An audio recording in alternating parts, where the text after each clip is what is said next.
কেতিয়াও এলাউ কৰিব নোৱাৰে আৰু ইয়াৰ ওপৰত আমাৰ ডিপাৰ্টমেণ্টেলি যিখিনি একশ্যন ল'ব লাগে বা ইভেকশ্যন কৰিব লাগে সেইটো কৰিমেই। জাতিক অপমান কৰাৰ যিটো ধৃষ্টতা দেখুৱালে অভিজিৎ শৰ্মাই। बिटिसिआवबो फाइनेलि इभेक्शना जानो थांगासिनो नामा? खुलुमबाय लोगोफोर, वेलकाम टु रमास अफिसियेल इउटुब चेनेलाव नोंथांमोनखौ फिन खेबसे बरायनाय लाहरनाय थानाय जाबाय। नैबे समावहा नोंथांमोननि खाथियावहा मोनसे इम्पर्टेन्ट आपडेट लाना फैनाय जाबाय। मानगोनां आदित्य खाख्लारि सार थांनाय साननै सानथामसो सिगांनो बिश्वजित दैमारि सारखौ लानानै हारसाफोरा गोबां गिदिर गिदिर खुरां आरो बिबुंथि होदोंमोन।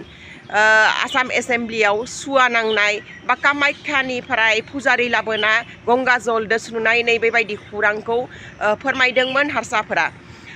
बेनि थाखायनो दिनै आदित्य खाख्लारिया गिदिर मोनसे बिबुंथि लाखिदो जे सासे ट्राइबेल बा बर' मानसियासो एसेम्ब्लियाव जिरायनायनि थाखाय सुवा नांबाय नामा, बिनि थाखायसो आसाम एसेम्ब्लिखौ गंगा जलदो सुगोन नामा, नैबे खुरांखौ बिबुंथि लाखिदों आदित्य खाख्लारिया। लोगोसेनो आदित्य खाख्लारिया नैबेखौबो फोरमायदों जे अभिजित शर्मा नामनि मानसिया जाबायदि अपमान खालामदों बर' आरो ट्राइबेलखौ आरो बिश्वजित दैमारि सारखौ गोख्रैनो निमाहा बिनांगोन होननानै सिसिटिवाथिनिफ्राय खावलायहरनाय जादों। लोगोसेनो बिटिसिनि चिफ मिनिस्टार हाग्रामा महिलारिया बिटिसिआवहा इभेक्शनखौ लानानै मा बुंखो, नैबे भिडिअ क्लिपखौबो आं नोंथांमोननो खिन्थिनो थांगासिनो। लोगोसेनो नोंथांमोना जुदि आंनि चेनेलखौ दासिमबो साबस्क्राइब खालामाखैबा अननानै साबस्क्राइब खालामना ला आरो नटिफिकेशन बेल आइकनखौबो अन खालामना ला। যে জংঘল কাটাটো বন্ধ হ'ব লাগে, বন্ধ কৰিব লাগে। সঁচাকৈ 2006 চনৰ ফৰেষ্ট ৰুলাৰ্ছ এক মতে যিসকলে ফৰেষ্ট টাইটেল পাব লাগে বা ফৰেষ্টৰ মাটিৰ পাট্টা পাব লাগে সেই অনুযায়ী মাটিৰ পাট্টাটো পাব। কিন্তু এতিয়া নতুনকৈ কাটি পেলাই যদি জংঘলটো শেষ কৰি পেলাই যদি ইয়াত বসবাস কৰিব বিচাৰে সেইটো আমি কেতিয়াও এলাউ কৰিব নোৱাৰে আৰু ইয়াৰ ওপৰত আমাৰ ডিপাৰ্টমেণ্টেলি যিখিনি একশ্যন ল'ব লাগে বা ইভেকশ্যন কৰিব লাগে সেইটো কৰিবই আৰু নতুনকৈ কাটাসকলক ফৰেষ্ট ৰুলাৰ্ছ এক্টৰ আণ্ডাৰত আমি আজিৰ দিনত এই মাটিৰ যিটো পাট্টা সেইটো দিব নোৱাৰে। আগত যি হৈছে এতিয়া আৰু নতুন কাটিব নালাগে, সেইটো আমি অনুৰোধ কৰিছোঁ সকলো জাতি জনগোষ্ঠীকে। পুৰাণা যিসকল আছে ইহঁতক মাটিৰ পাট্টাটো দিয়া হ'ব। আগত ছাৰ্ভে কৰা আছে, কিছুমান দিছে আৰু অলপ বাকী আছে, সেইটো দিয়াটো কমপ্লিট কৰিম আমি। কিন্তু নতুন মাটিৰ পাট্টা দিয়াৰ নামত জংঘলত মাটিৰ পাট্টা দিয়াৰ নামত নতুন ছাৰ্ভে কেতিয়াও নহ'ব। জেনুইন 100%, ইলিগেল নাই।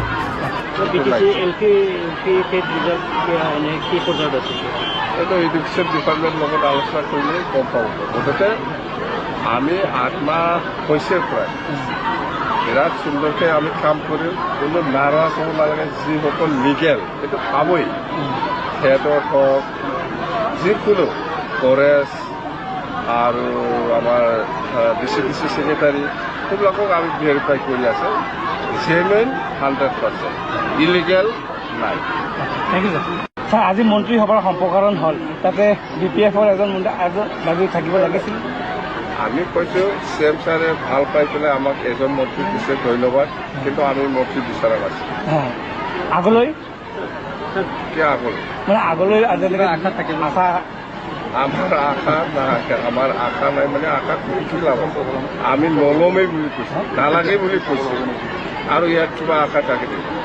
CM ছাৰক আমি ধন্যবাদ দিছোঁ, একজন মন্ত্ৰী দিছে, কিন্তু আমি বিচৰা নাছিলোঁ। কথা বাঢ়িব নেকি? এইটো নাই, এইটো নাই, এইটো নাই, এইটো নাই, এইটো নাই। সমগ্ৰ জনজাতিক অপমান কৰাৰ যিটো ধৃষ্টতা দেখুৱালে অভিজিৎ শৰ্মাই, তেওঁ ইমিডিয়েটলি যদি ক্ষমা নোখোজে তেতিয়াহ'লে আমি খুব কম সময়ৰ ভিতৰতে চিচিটো আমি বহিম আৰু ৰাজহুৱাভাৱে এনাউন্স কৰি পেলাই তেওঁক ট্ৰাইবেল এৰিয়াত নিষিদ্ধ আমি ঘোষণা কৰি দিম। অসম বিধানসভাৰ অধ্যক্ষ থকাৰ কাৰণে যদি এইটো চোৱা লাগিছে আৰু সেইটোক শুদ্ধিকৰণৰ কথাটো যদি অভিজিৎ শৰ্মাই ক'বলৈ বিচাৰিছে তেতিয়াহ'লে তেওঁ প্ৰথমেই আমি ক'ব লাগিব ট্ৰাইবেল সংঘ বা CC2R ফালৰ পৰা আমি তেওঁক ক'ব লাগিব যে তেওঁ অসমৰ ইতিহাসটো নাজানে, অসমৰ ইতিহাস তেওঁ অধ্যয়ন কৰা নাই। তেওঁ আমি এটা এডভাইচ তেওঁক কৰিব খোজোঁ যে যতীন্দ্ৰ কুমাৰ বুঢ়াগোহাঁই তেখেতে এখন কিতাপ লিখিছিলে অসমৰ সমাজ আৰু সংস্কৃতি, সেই কিতাপখন তেওঁ অধ্যয়ন কৰক। বাকী কথাখিনি মই পিছৰ পৰ্যায়ত মই কৈ আছোঁ। প্ৰথমতে তেওঁ সেই কিতাপখন অধ্যয়ন কৰক, বাদ বাকী কিতাপ তেওঁ অধ্যয়ন কৰে নকৰে আমি নাজানো। আৰু অসমৰ ইতিহাস মিথিলাঞ্চলৰ পৰা সমগ্ৰ উত্তৰ পূৰ্বাঞ্চলত যে এটা সময়ত কছাৰীৰ সাম্ৰাজ্য আছিল আৰু ইয়াৰ ট্ৰাইবেল মানুহখিনি বড়োসকল যে ইয়াৰ প্ৰাচীনতম অধিবাসী আৰু ইয়াৰ হাবি কাটি জংঘল জুৰি সভ্যতাৰ বিকাশ মানে হেৰি কৰা, সভ্যতাৰ মানে ইয়াতে সৃষ্টি কৰা এই বড়োসকলে প্ৰথম হাবি কাটি জংঘল জুৰি মানুহৰ বসবাসৰ উপযোগী কৰি সভ্যতাৰ বিকাশ ঘটোৱা জনগোষ্ঠীবিলাকেই হৈছে জনজাতি। হাজাৰ হাজাৰ বছৰৰ পৰা ইয়াত জনজাতিসকল আছে। ইয়াৰ ট্ৰাইবেলসকলৰ সুকীয়া মানে চৰিত্ৰ আছে, নিজা নিজা ক্ৰাইটেৰিয়া তেওঁলোকে ফুলফিল কৰে। অসম তথা উত্তৰ পূৰ্বাঞ্চলৰ ট্ৰাইবেলবিলাক UPৰ ট্ৰাইবেলৰ দৰে নহয়, মধ্যপ্ৰদেশৰ ট্ৰাইবেলৰ দৰে নহয়। আৰু অভিজিত শৰ্মাই যদি সেইটো জ্ঞান কৰিব বিচাৰিছে তেতিয়াহ'লে তেওঁ সতৰ্ক হৈ থকাটো ভাল। তেওঁক আমি সোধাই নেৰোঁ, কোনো এটা খোজে তেওঁ অসমত দিব নোৱাৰিব। অসমখনত আজি যদিও আমি 15%, কিন্তু 27 যিটো চেঞ্চাছ হ'বলৈ গৈ আছে লোকপিয়ল, তাত আপোনালোকে দেখিব অলমষ্ট 20% এবৰিজিনেল ট্ৰাইবেল মানুহ ইয়াতে আছে, বসতি আছে। তেওঁ এটা খোজো দিব নোৱাৰিব। আকৌ তেওঁ যদি ব্ৰাহ্মণ্যবাদটোক টানি আনিব বিচাৰিছে, অস্পৃশ্য হিচাপে আমাক গণ্য কৰিব বিচাৰিছে, তেতিয়াহ'লে তেওঁ সাৱধান হোৱাটো ভাল। গুৱাহাটী তেওঁ এখোজো তেওঁ আগুৱাব নোৱাৰিব, তেওঁ গোটেই নাকাবন্দী কৰি দিয়া যাব। অসমৰ কোনো ট্ৰাইবেল এৰিয়াত অভিজিত শৰ্মাই খোজ দিব নোৱাৰিব, তেনেকুৱা ব্যৱস্থা আমি কৰি পেলাব পাৰোঁ। গতিকে সময় থাকোঁতে তেওঁ যদি আমাক তুচ্ছ তাচ্ছিল্য কৰিছে, ইমিডিয়েটলি তেওঁ এই কথাটো তেওঁ উঠাই ল'ব লাগে আৰু সমগ্ৰ অসমৰ জনজাতি ৰাইজৰ ওচৰত তেওঁ ক্ষমা প্ৰাৰ্থনা ভিক্ষা কৰিব লাগে। এই দাবীটো কেৱল বড়ো বুলি নহয়, ট্ৰাইবেল বা চিডুল কাষ্ট, কাৰণ তেওঁ the schedule caste schedule tribe prevention of atrocities act 1989টো এট্ৰেক্ট কৰিছে, অলৰেডি তেওঁ এট্ৰেক্ট কৰিছেই। কাৰণ সেই আইন মতে চিডুল কাষ্ট আৰু চেডুল ট্ৰাইবেলক কোনেও তুচ্ছ তাচ্ছিল্য বা হেয় জ্ঞান কৰিব নোৱাৰে। আৰু অসম বিধানসভাৰ এগৰাকী অধ্যক্ষক উদ্দেশ্যি পেলাই সমগ্ৰ SC আৰু STক তেওঁ যেনেকৈ তুচ্ছ তাচ্ছিল্য কৰিছে, এইটো অত্যন্ত দুৰ্ভাগ্যজনক আৰু গৰিহণাযোগ্য। আমি তীব্ৰ ভাষাৰে গৰিহণা দিছোঁ। গোটেই বিষয়টো বিশ্বজিৎ দৈমাৰী এইটো যদি দুৰ্নীতি কৰিছে তেওঁক কৰায়ত্ব কৰক বা তাক দুৰ্নীতিৰ তদন্ত কৰক, কিন্তু এই গোটেই কথাটোৱে আচলতে এনেধৰণৰ এইটো তুচ্ছ তাচ্ছিল্য কৰাটো ইমান উচিত হয় জানো, যে তেখেতে যে ইমান মৰ হ্ৰাস কৰিলে?